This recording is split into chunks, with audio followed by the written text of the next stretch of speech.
নমস্কাৰ প্ৰিয় দৰ্শক, মোৰ কিটচেনলৈ আপোনালোকক স্বাগতম জনাইছোঁ। আজি মই বনাবলৈ লৈছোঁ নিমখীয়া জিৰা বিস্কুট। আপোনালোকে অতি সহজতে ঘৰতে প্ৰস্তুত কৰিব পাৰে।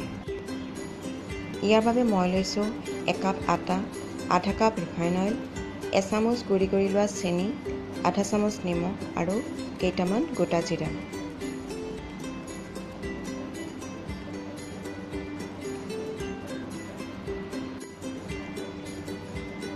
এতিয়া মই গোটেইখিনি সামগ্ৰী এটা বাউলত মিলাই ল'ম।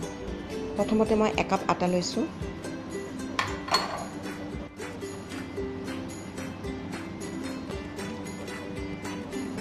এচামুচ গুড়ি কৰি লোৱা চেনি লৈছোঁ।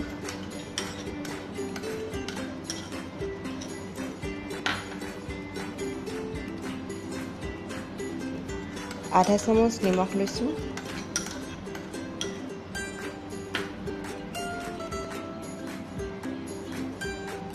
আৰু কেইটামান গোটা জিৰা লৈছোঁ।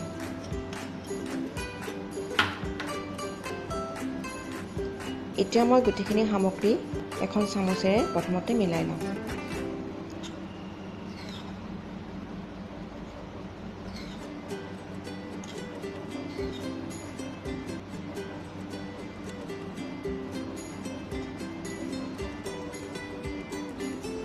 এতিয়া ৰিফাইন অইল অলপ অলপকৈ দি ডোটো বনাই ল'ম। ৰিফাইন অইলখিনি মই লাহে লাহে দিছোঁ, গোটেইখিনি একেলগে দিয়া নাই।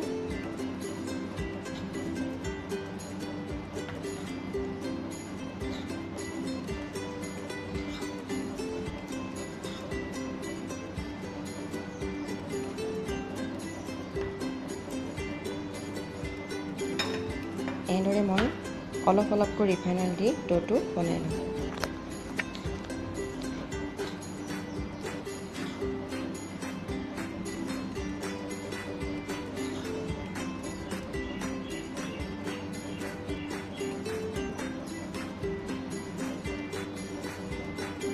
এতিয়া মই হাতেৰে ডোটো বনাই ল'ম। এনেদৰে হাতেৰে ডোটো লাহে লাহে মঠিব।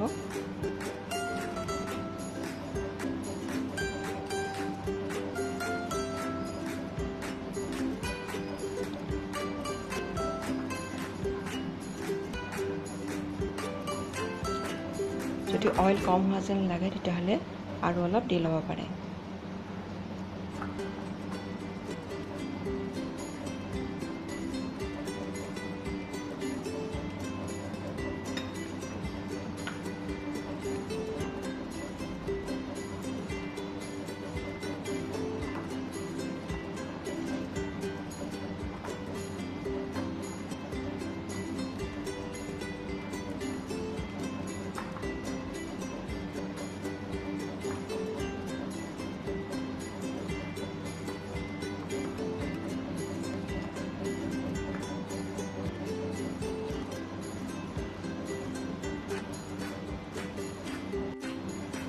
এয়া মোৰ বিস্কুটৰ বাবে ডো বনাই হৈ গ'ল।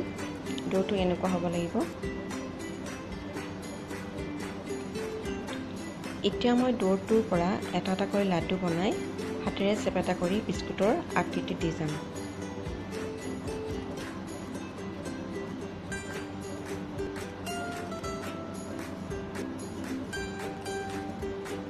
এনেদৰে হাতৰ তলুৱাত লাডু বনাই এখন হাতেৰে চেপেটা কৰি দি যাব।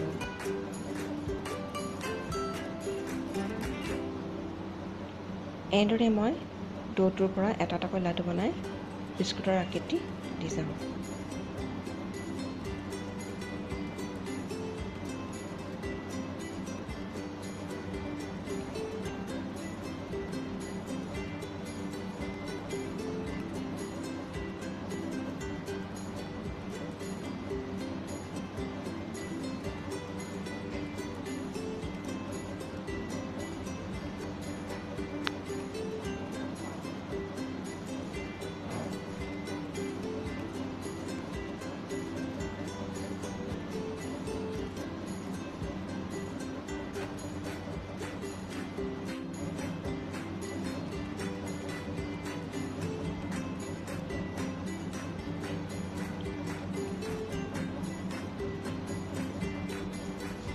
এতিয়া মই বনাই লোৱা বিস্কুটকেইটাৰ ওপৰত এখন চুৰিৰে আগ দি যাম যাতে দেখিবলৈ ধুনীয়া হয়।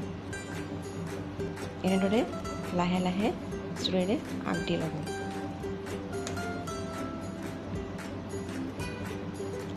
মই গোটেইকেইটা বিস্কুটতে এনেকৈ লাহে লাহে আগ দি ল'ম।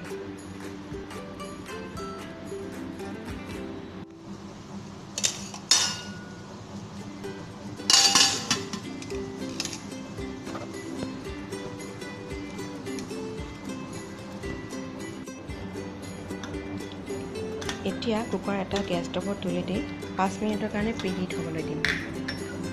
আপোনালোকে কেৰাহী বা অভেনতো বিস্কুটকেইটা বেক কৰিব পাৰে। মই বিস্কুটকেইটা বেক কৰিবৰ কাৰণে এটা ইডলি ষ্টেণ্ড লৈছোঁ।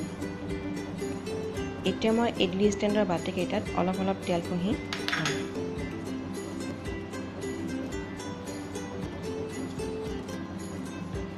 মই হাতেৰে গোটেইকেইটা বাতিতে অলপ অলপকৈ তেল ঘঁহি লৈছোঁ।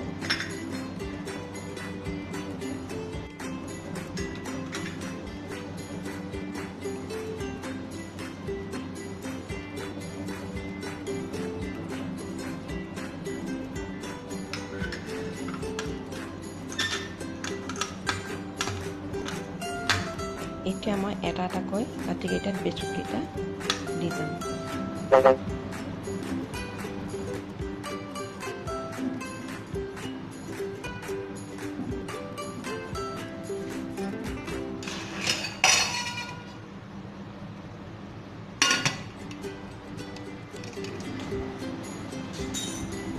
এয়া মই এতিয়া কুকাৰৰ ভিতৰত ষ্টেণ্ড বহাই দিছোঁ আৰু কুকাৰৰ ঢাকনিখন ওপৰতে লগাই থৈ দিছোঁ।